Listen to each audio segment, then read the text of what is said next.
J'aurais peut-être même besoin de moins de temps que ça. Bien, vas-y. Je me suis dit j'allais être concise, donc une présentation un peu rapide du portail régional de formation des bénévoles. Avant ça, ça ne veut pas défiler. Est-ce que vous voyez bien mon... Oui, c'est bon.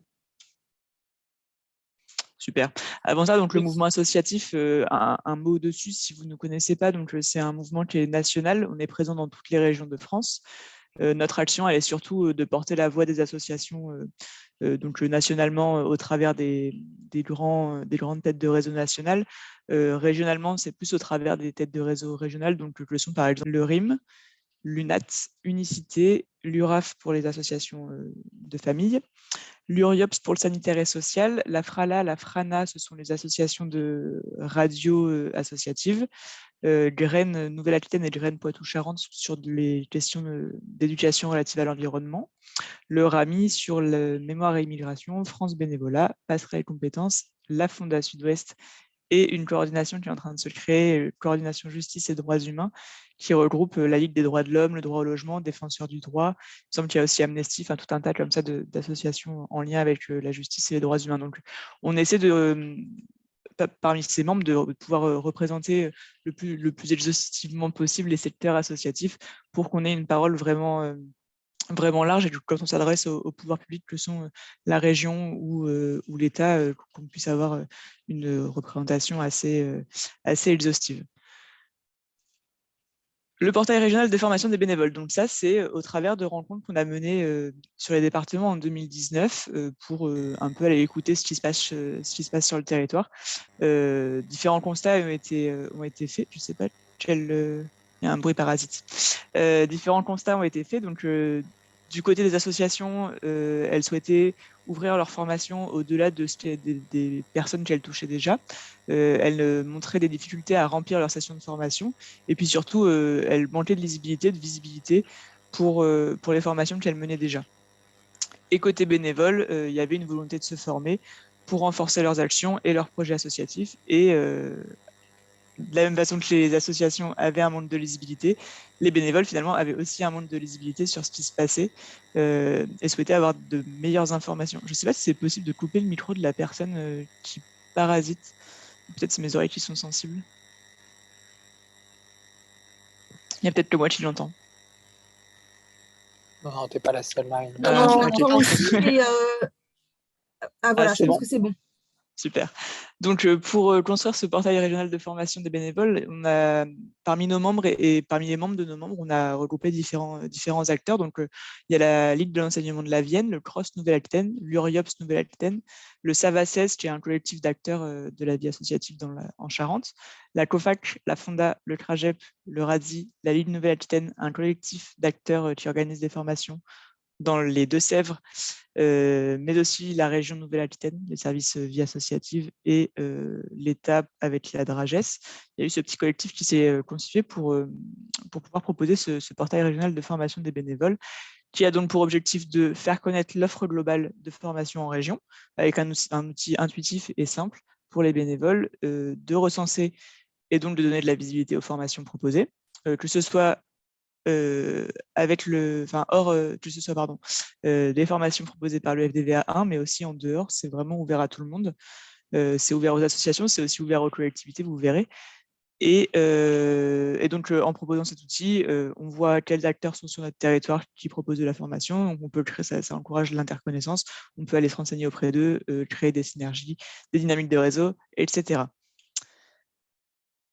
Donc, la plus-value d'un outil régional, souvent, on nous a posé la question, mais il y a des choses qui existent au local. Quel est l'intérêt d'avoir ça au niveau régional? Donc, c'est d'avoir une meilleure lisibilité donc, régionalement, si jamais des bénévoles sont sur plusieurs territoires, ou même c'est toujours intéressant de voir dans des dynamiques partenariat côté association, de voir quels acteurs sur les départements voisins agissent sur la question de la formation des bénévoles. Éventuellement, de mutualiser des formations de bénévoles sur des logiques interdépartementales ou de proximité de frontières départementales, de renforcer, donc, je disais, l'interconnaissance entre associations, mais aussi d'avoir un baromètre de la formation des bénévoles en région. On a accès, du coup, ce qui se passe sur le portail nous génère tout un tas de statistiques qui nous permet d'avoir un peu une vision de ce qui se passe, donc non exhaustive évidemment, parce qu'on ne se permettrait pas de dire qu'on regroupe toutes les formations bénévoles qui se passent. En tout cas, c'est notre objectif, c'est notre ambition. Mais en tout cas, pour l'instant, on a quand même des statistiques qui sont plutôt intéressantes sur l'état de la formation en région, où est-ce qu'elle se passe, qui est-ce qui les organise, sur quelle thématique, sur quelle période aussi. Et tout ça, en fait, ça nous permet d'avoir des données à apporter, notamment côté Drages et région, pour pouvoir un peu avoir des arguments sur leur soutien à la formation des bénévoles, sur quelle priorité axer leur financement, etc. Enfin, ça nous permet d'avoir des éléments de dialogue assez solides après.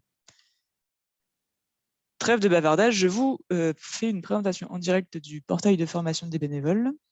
Si je repartage mon écran. Alors, là. Est-ce que c'est bon? Vous voyez l'outil en fond? Oui, ok, super. Donc, il se présente comme ça, là, c'est la page d'accueil. C'est très simple, il y a juste un moteur de recherche. Donc, on est bénévole, on arrive sur cette page d'accueil, on sélectionne des thèmes qui nous intéressent, donc le fonctionnement d'une association, la communication, les finances d'une association, gestion de ressources humaines, gestion de projet, formation sur des domaines spécifiques, les outils numériques, les questions de société, discrimination, environnement, etc. Donc, je sélectionne les thèmes qui m'intéressent, les départements qui m'intéressent selon où je me situe. Le format, il y a des formats, donc on peut choisir soit en présentiel, soit en ligne, selon si je suis mobile ou pas trop. La période qui m'intéresse, je vais noter cette... C'est bien de faire des présentations comme ça, on voit qu'il y a encore des erreurs. Pour info, le portail est sorti en novembre 2020. 2021, donc il a tout juste un petit peu plus d'1 an, il est en perpétuelle évolution. Là, j'ai encore un rendez-vous vendredi pour faire évoluer l'outil, donc on a encore des erreurs qui apparaissent, mais en tout cas, il est fonctionnel. Et puis, donc, on peut taper d'éventuels mots-clés si on a des besoins très spécifiques. Quand on fait notre recherche, ça nous emmène sur le deuxième onglet, une deuxième page du portail qui s'appelle l'agenda des formations. Donc, je vais enlever les mots-clés, ça va nous... Enfin, les recherches, quoique... Oui, non, c'est de toute façon. Donc, ça nous amène sur, d'un côté, un agenda d'ordre chronologique. Donc, les formations qui sont les plus proches à venir sont en haut et à la fin, celles qui sont plus loin dans le temps. Et sur la droite, on a une petite cartographie qui nous permet un peu de nous y retrouver. Par exemple, j'habite Angoulême, je vois qu'il y a une formation qui se passe à Angoulême. Quand je clique dessus, ça m'ouvre une fiche formation qui me récap le thème de la formation, qui est-ce qui l'organise, si c'est gratuit, sachant que la plupart des formations qui apparaissent sur le portail sont gratuites ou à moindre coût, c'est-à-dire qu'elles vont les coûts vont prendre en compte, par exemple, des frais d'hébergement éventuels ou des frais de repas, enfin des frais en tout cas annexes aux frais pédagogiques. Le public, donc qui peut s'inscrire, là c'est tout public bénévole, pas de conditions particulières d'accès. Le descriptif de la formation, qui est-ce qui va intervenir, accéder donc au site de la structure qui organise. On peut télécharger le PDF de la formation si on veut se l'imprimer et se le garder sous le coude. Là, on apprend donc qu'il y a 2 sessions de cette formation-là, une le 10 mars, une le 28 mars. Il y a l'horaire, il y a l'endroit de la formation sur une petite carte. On peut aussi, quand on est bénévole, l'ajouter à ses favoris. Si ça fonctionne.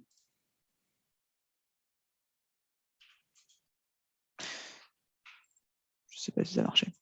Non, ça n'a pas fonctionné. En fait, quand on... Je ne sais pas si c'est ma connexion, si c'est le site, je peux quand même le noter. En tout cas, quand on est bénévole, on peut comme ça ajouter plein de formations à ses favoris. Donc, on fait notre petit marché en fonction des thématiques qui nous intéressent et en fonction de ce qui nous intéresse. Pour info, sur le côté, on a des codes couleurs. Les formations en bleu, ça va être les formations en ligne. De toute façon, c'est précisé à chaque fois. On rappelle la date, on rappelle le titre de la formation, qui est-ce qui l'organise, et si c'est en ligne ou si c'est en présentiel, il y a une épingle avec la ville. Donc, on peut ajouter les formations en favoris. Je vais retenter, ça ne fonctionne toujours pas. Si ça fonctionne, tout en haut à gauche, tout en haut à droite, pardon, il y a une petite étoile. Il n'y a pas besoin de créer de compte quand on est bénévole. On sélectionne comme ça les formations dans les favoris. Et ensuite, ça nous affiche une petite épingle avec le nombre de formations qu'on s'est choisi. On a juste à saisir notre adresse mail et on s'envoie toutes les formations qu'on a repérées. Donc ça, c'est intéressant si on est bénévole. Mais c'est aussi intéressant, en fait, si on travaille dans une association, si on est salarié même, et qu'on a envie de proposer des formations aux bénévoles. Enfin, en fait, ça peut être utilisé même si on est une collectivité, si on est n'importe qui et qu'on veut proposer des formations, on peut présélectionner des formations pour les personnes avec qui on est en lien. Ça peut être utile tant pour l'UFCV tout à l'heure qui présentait pour les jeunes en service civique, il peut y avoir des choses qui peuvent les intéresser, ou pour même des jeunes qui sont pris en charge dans le cadre de la boussole des jeunes. On peut aussi faire une présélection de choses qui pourraient intéresser. Voilà, il y a plein de façons d'utiliser cette gestion des favoris. Donc il y a un agenda des formations, il y a un annuaire des organisateurs, ou de la même façon que pour les formations, on retrouve tous les organisateurs qui sont présents sur le portail, leur situation géographique, et pareil, quand on clique dessus, on va avoir un petit récap. Bon, là, c'est vraiment un très petit récap. Un petit récap de la structure, de où est-ce qu'est leur siège, leurs coordonnées, l'accès à leur site, la présentation de la structure. Voilà, éventuellement, si je sais par exemple que la Ligue des Landes organise beaucoup de formations, quand on est sur leur profil, on a accès à toutes les formations que l'organisateur va proposer. Ce qui nous renvoie donc sur la fiche formation. On clique sur une formation, ça nous envoie sur la fiche formation qu'on a vue tout à l'heure. Et voilà, on peut choisir parfois soit de s'inscrire en ligne, soit de s'inscrire avec un formulaire externe. Enfin, ça dépend de ce qu'a choisi l'organisateur. Et là, par exemple, cette formation, la thématique, c'est le fonctionnement d'une association et la gestion des ressources humaines. Et en fait, à la fin de la fiche formation, on va avoir d'autres formations sur le même thème, au cas où on ne serait pas dispo sur ces dates-là. Voilà pour l'outil. Côté bénévole ou côté je veux proposer des formations à mes bénévoles, quand on est utilisateur, donc là, il y a un onglet avec un petit immeuble, ça va être le compte utilisateur. Si vous proposez des formations à destination des bénévoles, vous allez avoir votre compte comme ça, votre profil. Là, je suis sur le profil des Landes, enfin de la Ligue des Landes, parce que je n'ai pas de compte. On ne propose pas de formation en mouvement associatif, donc pour l'instant, on n'a pas de compte assez étoffé. Donc, on a un récap de toutes les formations qu'on propose. On peut continuer d'en ajouter des nouvelles. On peut modifier les formations qu'on a proposées. On peut même dupliquer les formations qu'on a proposées. Il suffit de renseigner toutes les informations sur la formation, son nom, ses dates. On peut ajouter plusieurs sessions. On peut préciser si les formations sont gratuites ou pas, les conditions d'accès. On peut gérer les inscriptions, si on veut faire en sorte que les inscriptions elles soient gérées en ligne. C'est-à-dire qu'on n'a pas besoin de recevoir des inscriptions par mail ou de mettre un formulaire type Framaforms ou autre. On peut tout gérer depuis le portail. C'est proposé en cochant l'option « Activer les inscriptions en ligne ». Voilà, et puis d'une année à l'autre, si on souhaite reproposer cette formation, on peut dupliquer la formation. Je voulais vous montrer ça côté